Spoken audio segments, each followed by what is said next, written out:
A gang-affiliated Rikers Island inmate awaiting trial on an attempted murder charge was furious that a New York City Department of Correction officer had written him up for a recent infraction.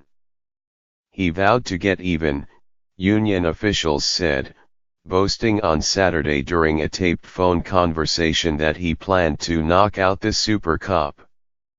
At 6:27 p.m. on Saturday, the inmate and Bloods gang member, Stephen Espinal, walked up to the uniformed officer in a vestibule of the George Mochin Detention Center and punched him, knocking him to the floor, according to Elias Hyosamudian, president of the Correction Officers Benevolent Association. Within moments, 4 other inmates rushed the officer, kicking and pummeling him for about 8 seconds until 2 correction officers came to his aid, including one who used pepper spray.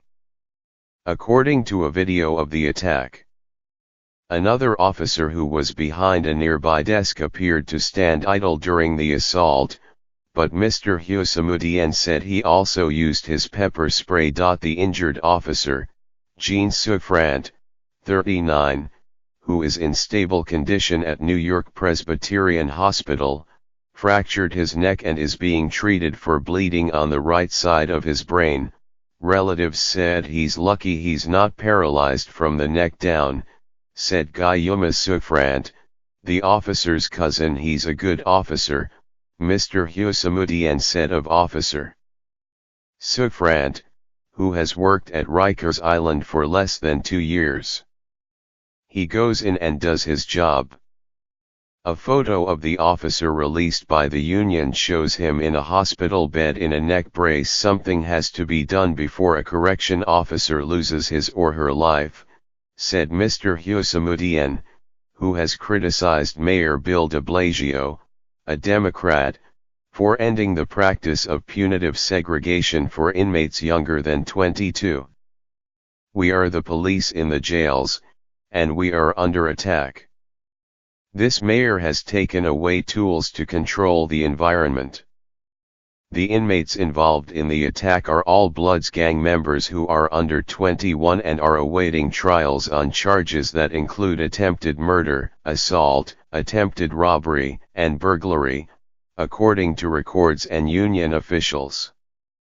They are detained in a transitional restorative unit that focuses on therapeutic approaches, programming and inmate engagement.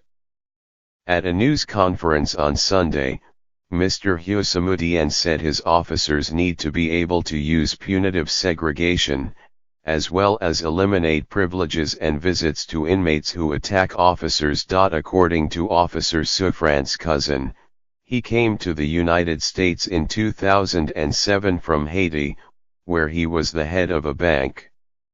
He said his cousin never felt protected at Rikers Island. I wish the department could have prevented this, Mr. Souffrant said. They could have, but they did not. We're very upset. Eric Phillips, a spokesman for Mr. de Blasio, wrote on Twitter that the mayor had spoken to the injured officer on Sunday. He said the administration planned to get to the bottom of this heinous attack and hold those involved accountable. Cops have one of the hardest jobs in city government, often thankless and always dangerous.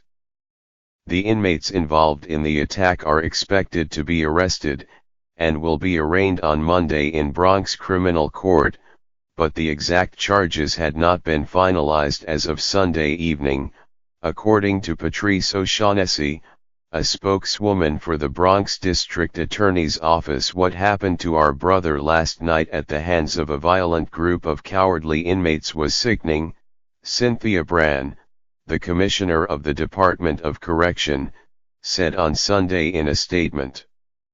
They'll be held accountable for this crime, but right now our thoughts and concerns are with our hospitalized officer and his family.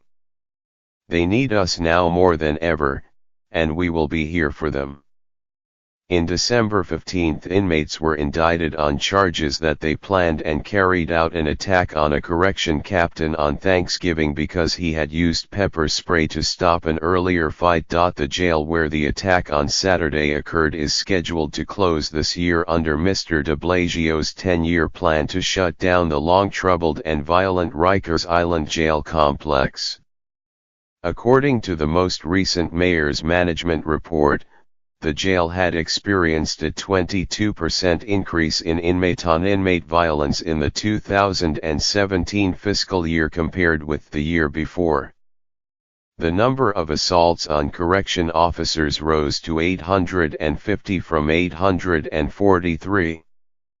The number of attacks on the jail's civilian staff climbed to 113 from 81. An increase the mayor's office has attributed to expanded staffing for programming and medical services.